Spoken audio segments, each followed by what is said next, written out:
Assalamualaikum warahmatullahi wabarakatuh. Halo teman-teman semuanya, kembali lagi di channel Herni Septiani. Apa kabar teman-teman? Semoga sehat selalu ya dan selalu dalam lindungan Allah SWT. Sebelumnya aku minta maaf ya teman-teman karena baru sempet bikin video lagi. Kemarin-kemarin aku disibukkan dengan persiapan dokumen untuk pemberkasan. Cukup melelahkan teman-teman, tapi tetap semangat ya teman-teman, karena untuk mencapai keberhasilan itu memang perlu perjuangan. Mungkin banyak dari teman-teman berpikir lulus PNS itu ingin dengan cara instan. Itu mustahil banget ya teman-teman, kemungkinannya sangat kecil.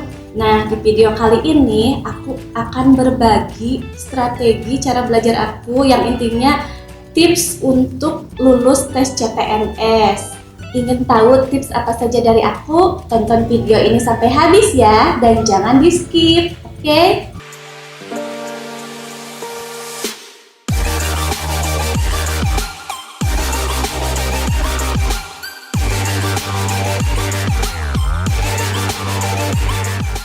Ada 9 poin tips lulus CPNS menurut aku.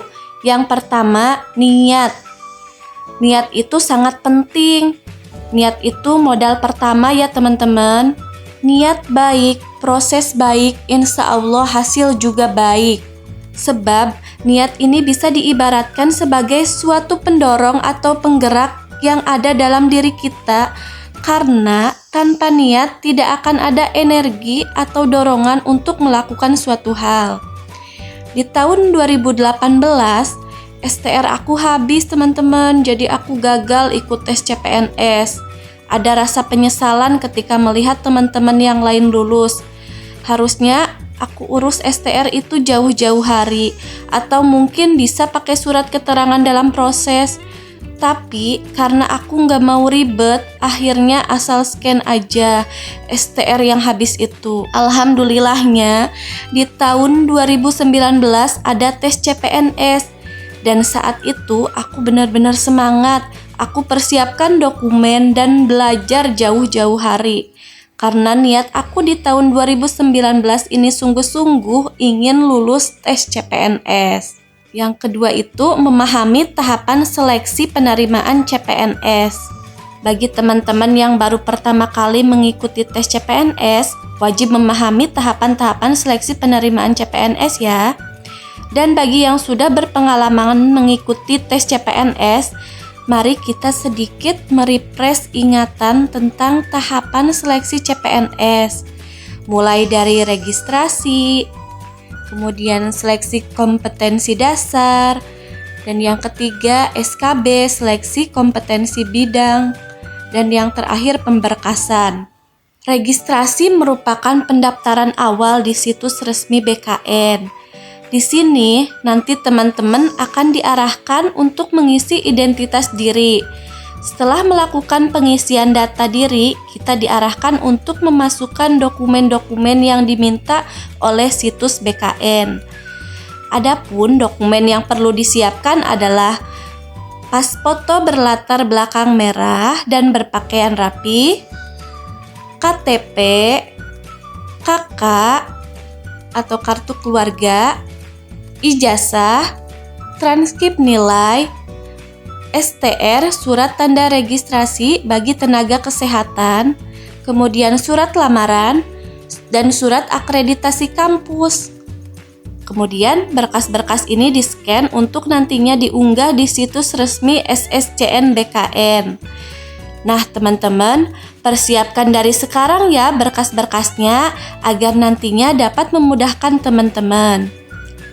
Bagi yang dokumen-dokumennya belum lengkap atau ada kesalahan-kesalahan, contohnya seperti nama di KTP tidak sesuai dengan nama di ijazah atau kesalahan-kesalahan lain, segera perbaiki dari sekarang ya teman-teman.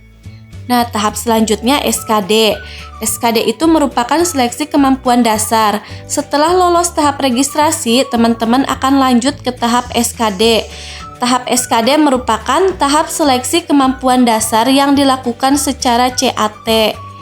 Nanti di tahap ini teman-teman akan menjawab 100 soal pertanyaan yang terdiri dari soal TIU, tes intelijensi umum, TWK, tes wawasan kebangsaan, dan TKP, tes kepribadian. Untuk masing-masing materinya nanti saya akan bahas di video berikutnya. Jadi, subscribe channel ini dan nyalakan loncengnya ya teman-teman, agar tidak ketinggalan informasi-informasi terbaru dari aku. SKB merupakan seleksi kemampuan bidang. Ini sama dengan SKD ya teman-teman, di mana nanti kita akan dites dengan 100 soal melalui sistem CAT. Hanya saja beda materi SKB lebih fokus pada bidang yang teman-teman lamar.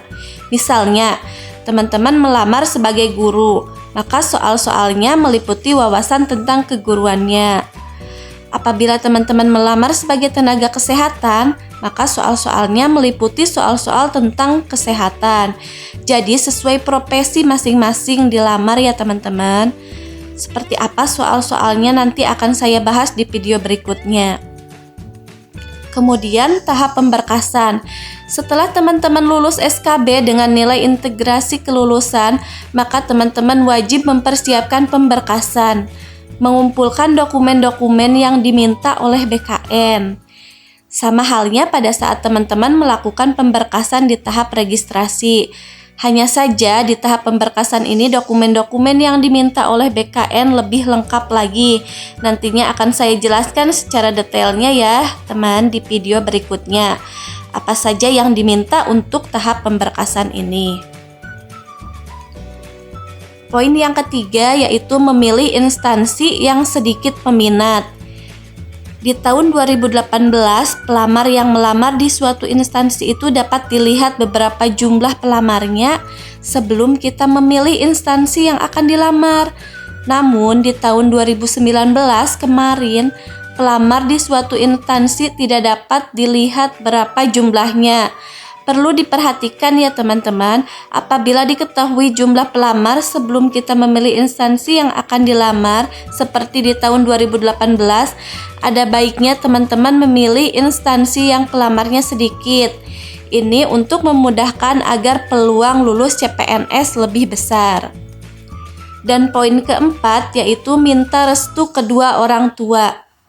Meminta restu kedua orang tua dan keluarga juga sangat penting ya teman-teman, karena ridho Allah adalah ridho orang tua. Mudah-mudahan dengan meminta ridho orang tua, mereka bisa turut mendoakan kita lulus dalam ujian CPNS. Karena orang tua pasti mengharapkan yang terbaik dan keberhasilan untuk anaknya.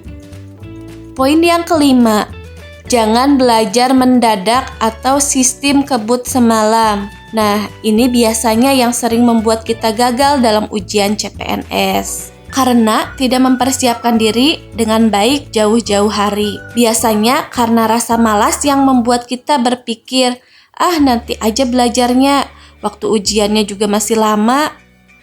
Padahal semakin lama waktu kita belajar, semakin banyak materi yang akan kita pelajari. Atau mungkin berpikirnya begini, nanti aja belajarnya, kan udah ada FR atau bocoran-bocoran ujian.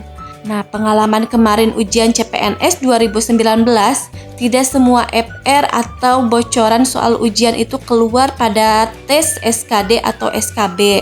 Akhirnya, karena hanya berbekal belajar dari FR saja, kita malah kesulitan menghadapi soal-soal yang ternyata tidak ada dalam FR. Jadi sebaiknya jadikan FR itu sebagai tambahan materi atau latihan saja. Tetap kita harus membaca dan belajar sesuai dari kisi-kisi yang diberikan oleh pemerintah. Persiapkan diri dengan belajar mulai dari sekarang ya teman-teman. Pelajari materi sebanyak-banyaknya agar hasilnya juga bisa maksimal. Yang keenam, jadwalkan waktu belajar. Di poin ini, saya menyarankan teman-teman membuat jadwal belajar. Misalnya, 1 atau setengah jam setelah sholat subuh, 1 atau setengah jam setelah pulang kerja, 1 atau setengah jam sebelum tidur. Kiranya di mana ada waktu luang, sebaiknya jadwalkan waktu tersebut untuk belajar. Semakin banyak waktu kita belajar, maka akan semakin banyak juga materi-materi yang akan teman-teman pelajari. Apalagi teman-teman yang bekerja atau sudah berkeluarga, sebaiknya menjadwalkan waktu untuk belajar, agar di tengah kesibukan tersebut teman-teman dapat mengingat waktu untuk belajar. Apabila teman-teman merasa lelah karena kegiatan mengurus keluarga atau bekerja, sebaiknya lakukan motivasi diri dengan niat awal. Ingin menjadi CPNS, maka harus berusaha keras. Nah, untuk waktu belajar itu sendiri, mungkin teman-teman yang lebih mengerti kapan nih waktu luang yang teman-teman miliki untuk digunakan sebagai jadwal belajar persiapan CPNS. Poin yang ketujuh, membuat rangkuman. Jadi, teman-teman harus membuat rangkuman tentang hal-hal penting atau hal-hal yang teman-teman belum kuasai. Rangkuman itu bisa dicatat di buku atau di HP agar lebih mudah dibawa kemana-mana. Kalau teman-teman sering pegang HP, bisa dimanfaatkan secara maksimal membuat rangkuman di HP. Bisa juga foto materi CPNS atau screenshot materi CPNS tersebut. Jadi, setiap saat atau kapanpun teman-teman bisa membacanya dan mempelajarinya. Poin ke-8, perbanyak latihan soal. Nah, ini sangat penting untuk menguji sampai mana kemampuan teman-teman dalam menguasai materi CPNS. Jika kita tidak pernah mencoba tryout, maka kita tidak akan tahu kemampuan kita sampai mana tentang materi yang kita pelajari. Nah, ini bisa dilakukan melalui tryout gratis ataupun berbayar. Kalau pengalaman saya sendiri di tahun 2019 kemarin, mencoba menjawab soal-soal latihan yang ada di buku dengan manajemen waktu. Misalnya, saya mengerjakan 100 soal dalam waktu 90 menit. Jika waktu habis, maka saya berhenti mengerjakan soal dan melihat nilai skor. Maka itulah kemampuan kita pada saat itu.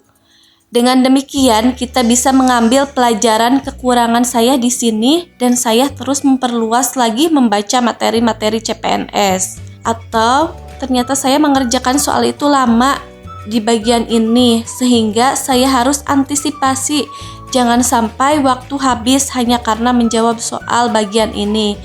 Nah, dari sini juga nanti teman-teman akan terbiasa manajemen waktu dalam menjawab soal CPNS. Dan poin ke-9 yaitu berdoa. Menurut aku ini sangat penting karena segala usaha yang kita lakukan akan sia-sia jika Allah tidak meridhoi kehendak kita. Perbanyak berdoa, meminta kepada Allah agar bisa diberikan kemudahan dalam menghadapi tes CPNS dan bisa lulus. Dan jika hasilnya tidak sesuai keinginan, maka kita harus ikhlas ya teman-teman dan jangan berputus asa. Mungkin Allah punya rezeki lain yang lebih baik untuk kita. Tetap berusaha ya teman-teman, semangat! Demikian video ini aku buat, semoga bisa membantu teman-teman semua untuk lulus di tes CPNS 2021. Jangan lupa ya teman-teman, like dan subscribe channel aku. Dan jangan lupa juga nyalakan loncengnya, biar nggak ketinggalan informasi terbaru seputar CPNS dari aku. Jangan lupa juga ya teman-teman, follow Instagram aku yang ada di description di bawah ini. Assalamualaikum warahmatullahi wabarakatuh. Dadah.